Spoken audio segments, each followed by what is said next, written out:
Let me show you how an estimate is actually built, because once you see the chain, your whole field game changes. Every estimate, whether it's written in Xactimate or Symbility, is built in the same order. It starts with a sketch. Somebody draws the room, the roof, the elevation. That sketch produces quantities. Length times height gives you wall square footage. Length times width gives you floor and ceiling area. The perimeter gives you linear feet of baseboard. Those quantities drive line items. A line item is one price task with a code, a unit, and a quantity. Drywall, ½ inch, hung and finished. Paint, 2 coats, R&R baseboard. And every one of those line items rolls up into a total. That's it. Sketch, quantities, line items, total. 4 links. Here's the concrete one. Say you've got a 12 by 10 bedroom, 8-foot walls. The sketch says perimeter is 44 linear feet.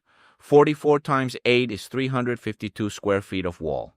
That number shows up as the quantity on your drywall line, your paint line, your primer line. One measurement feeding 3 line items, feeding the total.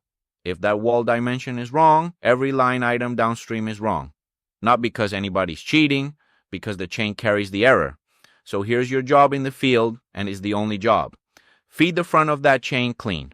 Every quantity traces back to a measurement or a photo you captured on site. That wall square footage came from a length and a height. Did you capture it?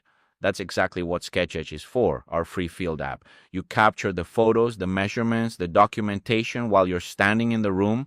So the sketch that starts the whole chain is built on real numbers, not a guess from memory in the truck. 3 days later, you're not building the estimate. You're not touching the total. You're the person who makes sure the sketch is honest. Read the estimate so you know what to document. Document it once, clean, on site, then hand the documented job to estimate experts. Reading is a literacy skill. That's the whole point.